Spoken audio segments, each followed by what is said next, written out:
তৃতীয় শ্রেণীর গণিত বইয়ের আজকের ভিডিওতে আমরা 13 পৃষ্ঠা নিয়ে আলোচনা করব। তো এখানে দেওয়া আছে কি একটি প্রতিষ্ঠানের শ্রমিকদের বেতন কাঠামো 5টি ধাপে নির্ধারণ করা হয়েছে। 5টি ধাপ বা 5টি গ্রেডে। তো প্রথম ধাপে বেতন হচ্ছে কত 18,257 টাকা, দ্বিতীয় ধাপে হচ্ছে 15,416 টাকা, তৃতীয় ধাপে হচ্ছে 9,845 টাকা, চতুর্থ ধাপে হচ্ছে 9,347 এবং পঞ্চম ধাপে হচ্ছে 8,875 টাকা নির্ধারণ করা হয়েছে। তো কোন ধাপে বেতন কাঠামো কত তা সহজে কিভাবে পড়তে পারি, এটা হচ্ছে রাফি বলতেছে আমরা এটা সহজে কিভাবে পড়তে পারি। আর তুলি বলতেছে আমরা স্থানীয় মানের ধারণা ব্যবহার করে সহজেই পড়তে পারি। তো স্থানীয় মানের ধারণা কিভাবে আমরা করতে পারি সেটা একটা উদাহরণ এখানে দেওয়া আছে, বা আমরা আগের ভিডিওতে এগুলো অবশ্য আলোচনাও করছি। তো দেখো যে এখানে প্রথম যে ধাপ বা প্রথম যে গ্রেডের যে বেতনটা ছিল এই যে 18,257, সেই সংখ্যাটা এখানে লেখা আছে। তো স্থানীয় মানের সাহায্যে এটাকে কিভাবে আমরা পড়তে পারি, দেখো 7 মানে এই 18,257 একদম ডান পাশের যে অঙ্ক এটা হচ্ছে একক স্থানীয় অঙ্ক, তারপরে এটা হচ্ছে দশক, এটা শতক, এটা হাজার, এটা অযুত। তো এখানে লেখা আছে 7 একক, আর একক স্থানীয় অঙ্কে যেটা থাকবে তার মান হচ্ছে স্থানীয় মান ওইটাই 7। আর এরপরে দশক স্থানীয় অঙ্কের মান হচ্ছে 5, তার মানে 5 দশক, এর স্থানীয় মান হচ্ছে 50। তারপর শতক স্থানীয় অঙ্ক হচ্ছে 2 মানে 2 শতক, স্থানীয় মান হচ্ছে 200। হাজারে আছে কত 8,000, স্থানীয় মান হচ্ছে এই 8,000। আর এক অদূত এর পরের যে অঙ্ক এই এটা হচ্ছে এক অদূত, এক অদূত হচ্ছে 10,000। দেখো 10,000 কীভাবে হলো, যে এইটা হচ্ছে লিখলাম 1, আর এখানে একের পরে অঙ্ক আছে 1টা 2টা 3টা 4টা, এই কারণে এখানে আমরা এই দেখো 4টা শূন্য দিছি, 1টা 2টা 3টা 4টা, এই হচ্ছে 10,000। তো এইভাবে হচ্ছে এই স্থানীয় মানের সাহায্যে আমরা এইভাবে পড়তে পারি। তো এখানে এটা ছাড়া দেখো আরও যে 4টা আছে সেগুলো আমরা তোমাদেরকে করে দেখাচ্ছি। যেমন এখানে আছে 15,416, এই 15,416। তো এটাকে যদি স্থানীয় মানের সাহায্যে আমরা বের করি, দেখো 5 6 একক, তার মানে এটার মান হচ্ছে কত 6। তারপরে 1 এটা হচ্ছে 1 দশক, তার মানে এই 1 তারপরে একটা শূন্য। 4 হচ্ছে কি শতক, 4 শতক, তার মানে এই 4-এর পরে 2টা শূন্য। 5 হচ্ছে হাজার, 5,000, তার মানে 5-এর পরে হচ্ছে 3টা শূন্য। আর 1 হচ্ছে অযুত, 1 অযুত, তার মানে 1-এর পরে 4টা শূন্য। তো এইভাবে স্থানীয় মানের সাহায্যে আমরা এই সবগুলাই কিন্তু বের করতে পারি।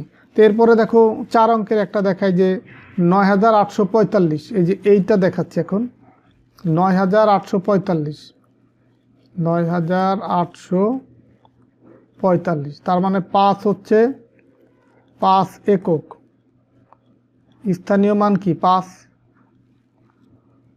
4 হচ্ছে দশক,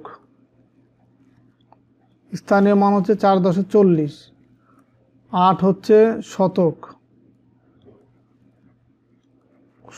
তার মানে 8-এর পরে 2টা শূন্য 800।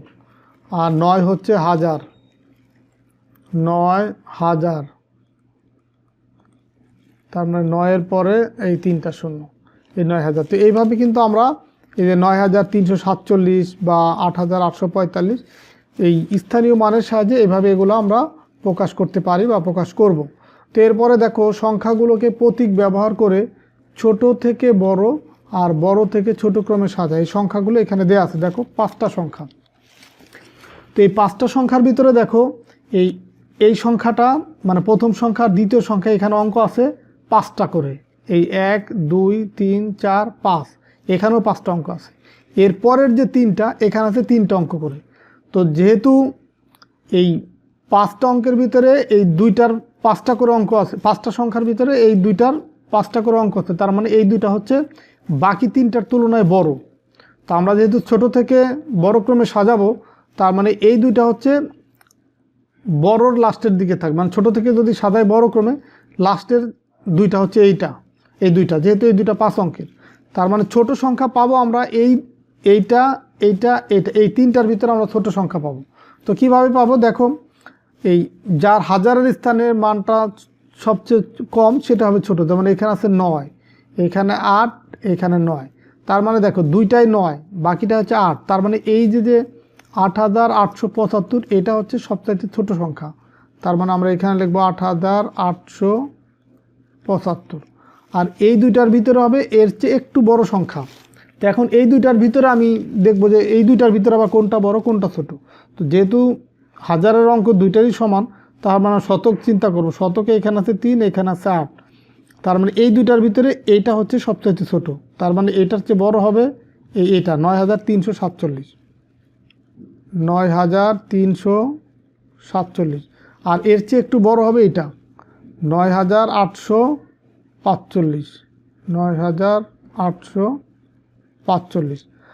আর এর চেয়ে বড় হবে এই দুইটা। তো এই দুইটা যেহেতু 5 অঙ্কের, তো এর ভিতরে প্রথমটা দেখো এইটা 1, এটা 1, মানে দুইটা একই অঙ্ক।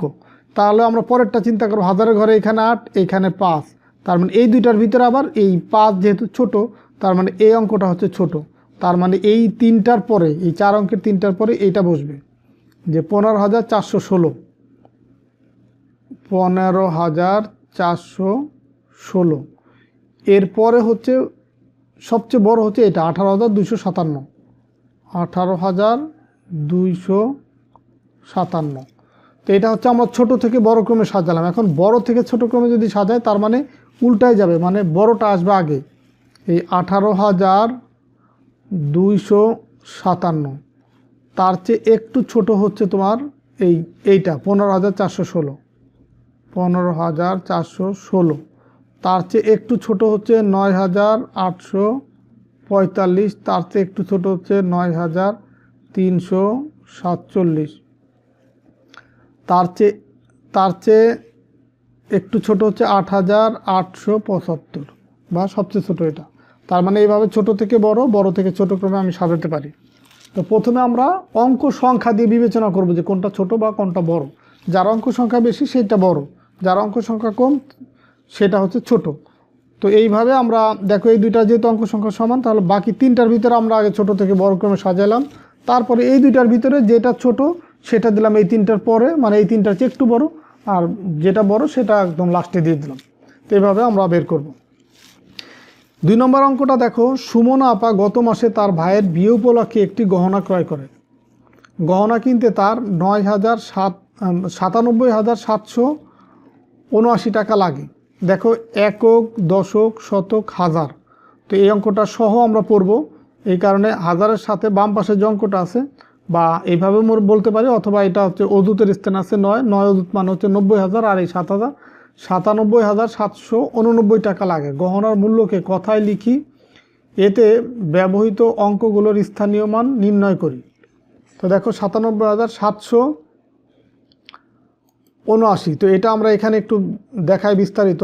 97,000, দেখো 97,779, এটাকে যদি আমরা কথায় লিখি এরকম লিখব যে 97,779।